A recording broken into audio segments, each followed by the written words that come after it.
अगले साल होने वाले उत्तर प्रदेश विधानसभा चुनाव को लेकर सरगर्मियां बढ़ चुकी हैं और इसी कड़ी में कंगना रनावत का भी मुद्दा गूंजने लगा है। आज़ादी को लेकर दिए गए कंगना के बयान पर लगातार बयानबाजी हो रही है। वहीं AIMIM के मुखिया असदुद्दीन ओवैसी ने कंगना के बयान पर पलटवार किया है। ओवैसी ने कहा, कंगना जैसा बयान कोई मुसलमान अगर कर देता तो अब तक उस पर UAPA के तहत मामला दर्ज हो जाता। एक मोहतरमा को हमारा हाईएस्ट सिविलियन अवार्ड दिया गया। वो मोहतरमा टीवी के इंटरव्यू में कहती हैं कि देश को आजादी 2014 में मिली। 2014 में मिली। मैंने थालियां मारने के लिए नहीं, सोचने बता रहा हूं। देखो आप, अगर वो बात मुसलमान कहता तो अब तक उस पर UAPA लग जाता। अगर वो बात मुसलमान कहता है तो UAPA लग जाता। उसको जेल में डालने से पहले पुलिस स्टेशन में ले जाकर उसके घुटने के बाजू हजरत पुलिस एक छोटी सी गोली मारती उसको और बोलते तूने गद्दारी की। मगर वो रानी है, आप महाराजा हैं, कोई कुछ नहीं करता।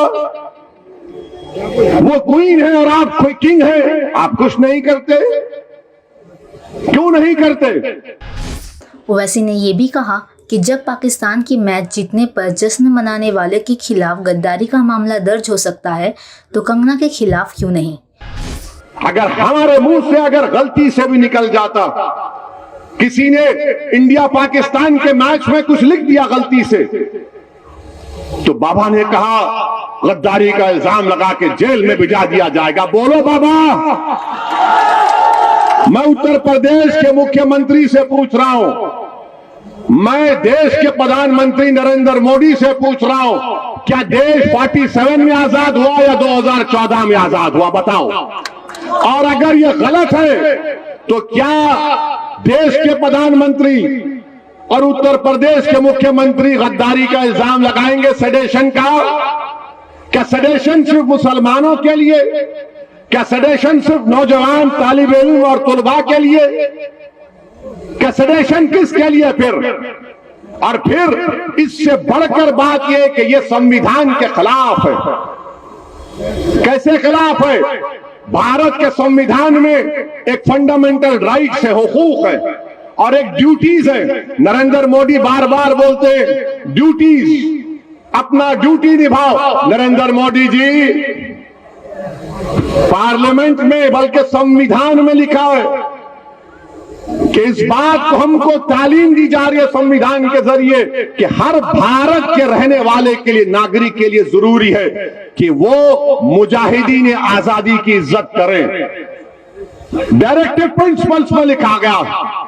बताओ तुम क्यों खामोश हो? खाली एक बयान आ गया बीजेपी से कि इस बयान से हम नहीं मानते। नहीं मानते तो फिर हम जब बोलते हैं तो हम पर मुकदमा क्यों? हमको भी कहो कि तुम्हारी बात को नहीं मानते, मगर तुम जो चाहे मन गढ़ंत बातें अनाप शनाप बकते रहोगे। अगर हम इज़हारे ख्याल करेंगे, हमारी राय तुमसे मुख्तलिफ होगी, तुमको पसंद नहीं आएगी तो जेल मेरा मुकद्दर या गोली मेरा मुकद्दर बना दिया जाता है। ये कौन सा इंसाफ? कंगना के बयान को लेकर लगातार प्रतिक्रियाएं आ रही हैं। विपक्षी नहीं बल्कि बीजेपी के नेता भी कंगना रनावत के इस बयान पर आपत्ति जता रहे हैं।